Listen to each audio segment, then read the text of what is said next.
Ladies and gentlemen, welcome to the Clayton Dembski Show, the Big Clayton podcast. Today is June 18th, 2026. Took the day off yesterday. Cut me some slack, would ya? It's about 8:37 p.m. here on the beautiful west coast of California, recording live out of Mill Valley. It's going to be a good episode. It's going to be a quick one. I'm pretty tired. Been a great day. But we'll dive right into it. 7 points on the list today, and here we go. Number one, I have been but I had recently a recurring dream, really a nightmare, I would say, that I've had a good handful of times. I'm sure many athletes out there could relate, but it is the dreaded PTSD dream of basically being in the sport that I used to play. The dream exactly is that I arrived to the UCLA campus for fall camp for football and basically have the most cliche walk-on experience that you could have, which has a lot of true elements in it that actually occurred.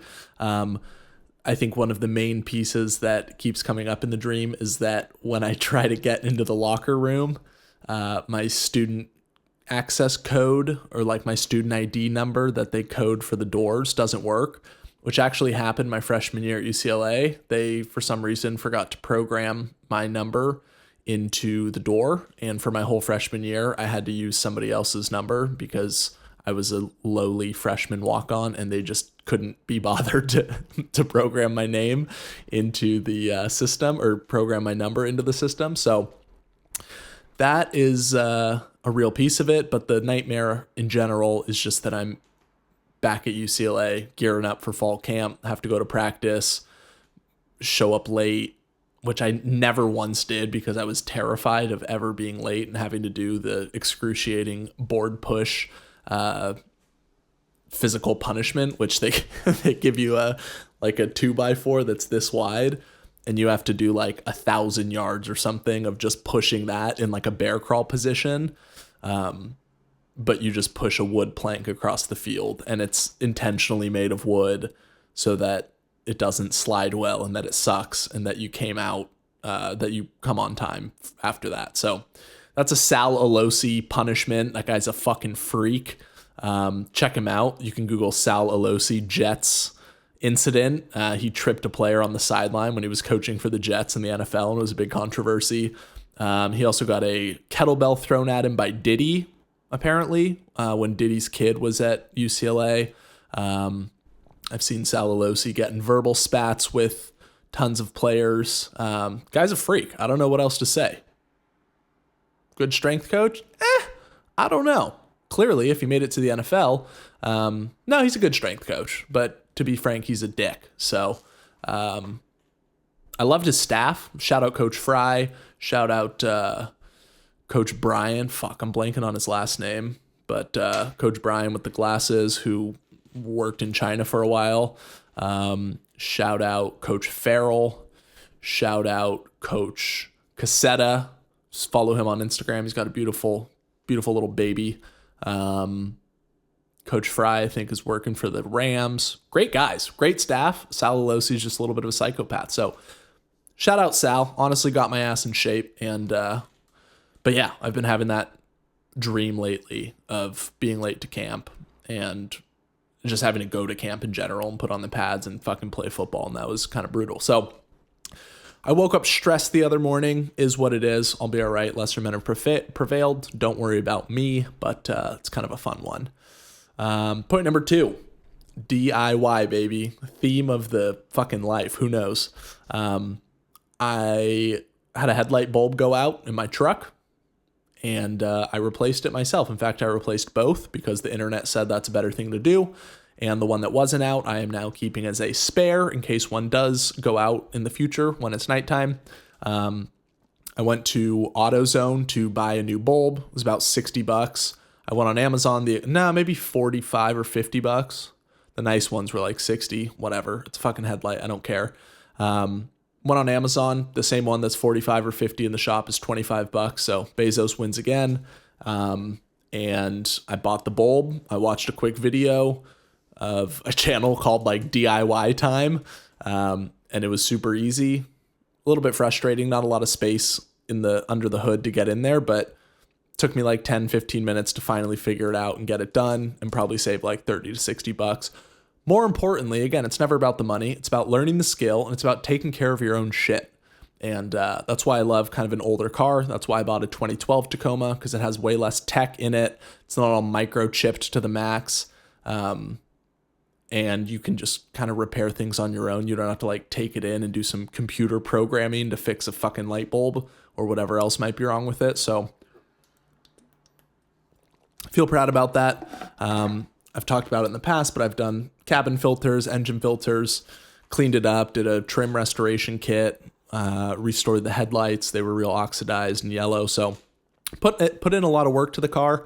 A lot of elbow grease, not a lot of money, which is nice. And I've been able to make some real good improvements for it. So point number 2, got it done. Headlight bulb replaced, both sides of the car. Point number 3, I still have not sold my VW Jetta, the car I previously drove prior to the truck. So I listed it on Turo. If you're familiar, it's a private car rental market. And I'm doing business, baby. Not yet. I just listed it yesterday. But the goal is to do business. Historically, I've been kind of scared or overwhelmed at the idea of like, it's not even a huge risk. You're literally just leasing out your car on a daily basis to whoever might take it on the private market. Who knows how it will go? I don't know that there's going to be a huge market for that in Marin County. Probably a lot more in San Francisco, but we'll see what happens. So I'm glad that I kind of took the leap of faith, got it all set up. And I'm ready to try and make some money on it, lease it out a little bit. So I guess the theme of point number 3 is take a risk, do some business, see what happens. I don't really drive the car anyway because I got the truck, so it's just sitting around. Might as well see if I can monetize it in the meantime while I look for a full-time buyer or a permanent buyer. Point number 4, oh man, we're running through this today, baby. Point number 4, I had a field shadowing experience today as part of the interview process for the job that I interviewed for in the first round a week or two ago. Very interesting. Not that exciting, but very interesting. We went around to a few spots in San Rafael, a couple different offices to try and do business with this gal that works at the company. So it was fun to shadow, very cool to see somebody who's working within their community and kind of get to know people that way. Obviously, it would ultimately be a good opportunity to build a better and bigger network. But field sales is a whole different breed of cat than the tech sales I've done in the past. When I started in my professional career, I did real estate sales, brokerage, leasing, sales, whatever, in commercial buildings. So that was in the field as well, which was fun. At one of my tech sales jobs, I did a couple meetings in New York in the field when I was out there visiting for work. So I've done a little bit of that, but it's a lot more interesting to do it in my home county of Marin. And was, it's buildings that I literally walk by and have seen before in San Rafael and have been near, but never actually been inside, never got to meet the folks in there. So not super exciting, but very interesting. And again, very cool to see your actual community and who's behind all those office doors that you never enter. Point number 5. And to finish up point number 4, hopefully I'll get a job offer. I think there'll be one more round. Don't know if I'll take it. Who knows? Would have to see what the package looks like and if I actually want to do that type of thing. But nonetheless, it's been a great experience and just build some confidence. I hope I do get an offer at least. Point number 5. Oh gosh, I'm fired up about this one. After 2.5 or 3 years, I got my bike chain replaced. I pumped up the tires, and the bike that has been in my mother's basement for now years is back on the roads. I bought a chain. I took it to a shop that was way more affordable and reasonable. It's $15 to get the chain installed. I was going to learn it myself, but when it's $15, I was like, I just want to ride. I don't want to do, to be frank, another fucking DIY project right now. So, and I don't have any of the tools and I don't have any chain grease to grease it up after. So I paid the $15 to Paco's tire shop or bike shop, whatever, in Mill Valley. Great service. Shout out Alex there who helped me out. and they quoted me $20 on the phone. And then I walked in, they charged me 15. So I'll take that every day of the week. They did a great job. It was done in like an hour or two, and I'm back on the road, baby. I ate dinner. I took it out for a spin, rode like 6 miles just to get my legs back under me a little. It's really windy, kind of rainy at the back end too, so not ideal riding conditions, but it felt incredible to have bike access again, to be able to hit all these paths and the trails in Marin. So I'm very excited about that. I will be incorporating mostly zone 2 cardio on my bicycle. It's going to be like a recovery kind of pre and or post meal activity when I'm not really interested in walking and want to kind of get away further from my apartment than a walk will take me. A bike is good for that. Low output, good recovery, and good to work some different leg muscles that aren't the same muscles that I used to, or primary muscles that are used to run or hike. So I'm back on the roads, look alive. If you see Big Clade out there with my all black kit, black bike, black helmet, probably have some colorful ass clothes on. I got a red workout jacket that I usually wear. So keep an eye out for me. I'll be out there, but feels so good to get a ride under my belt. And excuse me, I'm back on the road. So beautiful things coming on that front. Point number 6, miso soup at home is an absolute cheat code.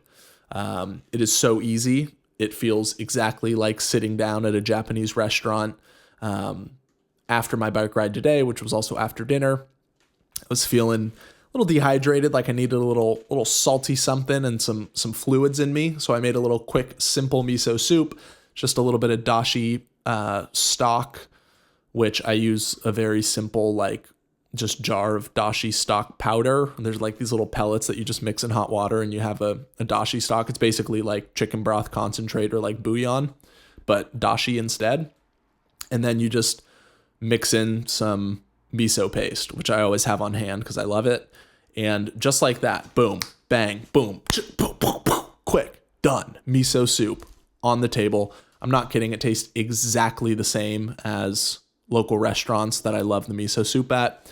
I added some green onion because I had it chopped up and it was super easy already. You can put whatever you want in it, usually seaweed, tofu, like they do at a restaurant.